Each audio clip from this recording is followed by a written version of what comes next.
Hi, we're here with Ed Klein, who is the author of many bestsellers, including a previous one called Blood Feud, The Obamas and the Clintons, and this one is Unlikable, which is really an insightful, in-depth portrait of Hillary Clinton, told by people who are telling tales out of school about Hillary, and it's well worth reading.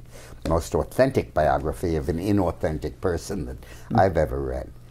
Well, you know, my family ancestry is Hungarian, and they say, with a Hungarian for a friend, who needs enemies?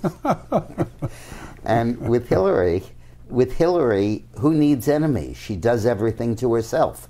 She gets herself involved in Whitewater. She gets herself involved in these in the commodities trading. She gets herself involved now in the email scandal.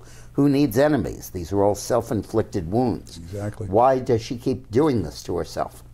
I think because she has a great need to hide what she feels will be embarrassing if it comes out.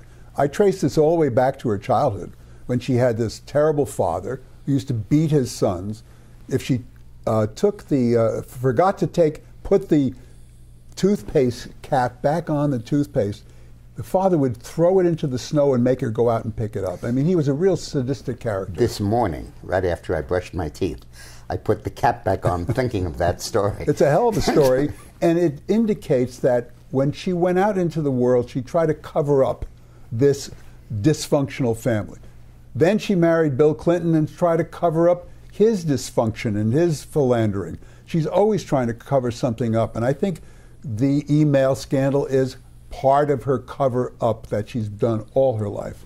But the question I have is whether the cover-up relates to externalities or internalities.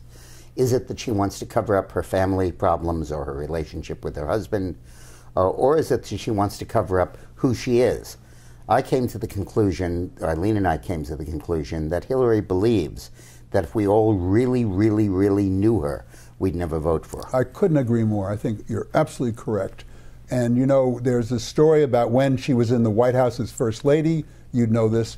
She tried to take the White House press corps and move them out of the White House into the adjoining executive office building. Right. She created a whole phone system that circumvented the switchboard, right? Yeah. She's always doing this. I mean, this is not something new.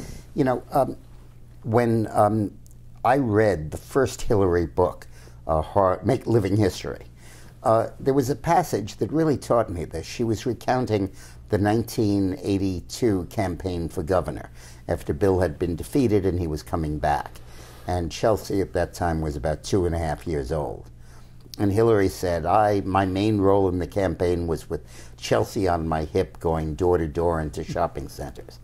And I looked at that, read that, and I said, baloney. Your main role was sitting right next to me writing negative ads, savaging the other side. Right. And I said to myself, you were a brilliant campaign strategist. You were you could be a top political consultant. Why the hell do you have to dress this up as a baby and a mother going door to door? And a positive story, dressed up. And I believe it's because she really believes that if we knew who she was, she knew what her real feelings were, we would not vote for her. And she feels the need to construct this entirely alternate persona. I couldn't agree more. And every once in a while, the real Hillary pops out. When Savannah Guthrie on the Today Show bores in on her and asks her about Benghazi, Hillary loses it. And she starts flailing her arms, her eyes pop, this anger comes out, and then she realizes that this is not good. There's a camera there. And she goes back into this alternate Hillary that you're talking about.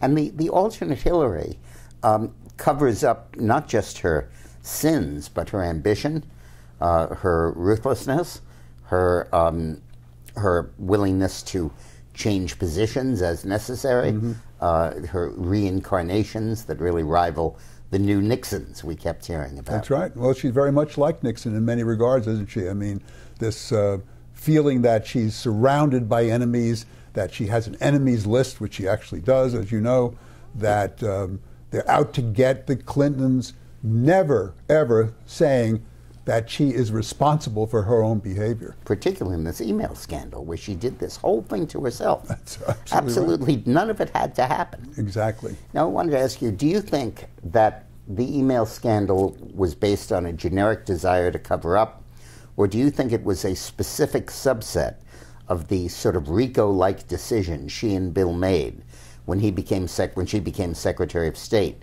to do this kind of extortion ring, where he would go around the world taking fees, being basically her bag man, and she would sit there in state making favorable decisions for the various clients he had?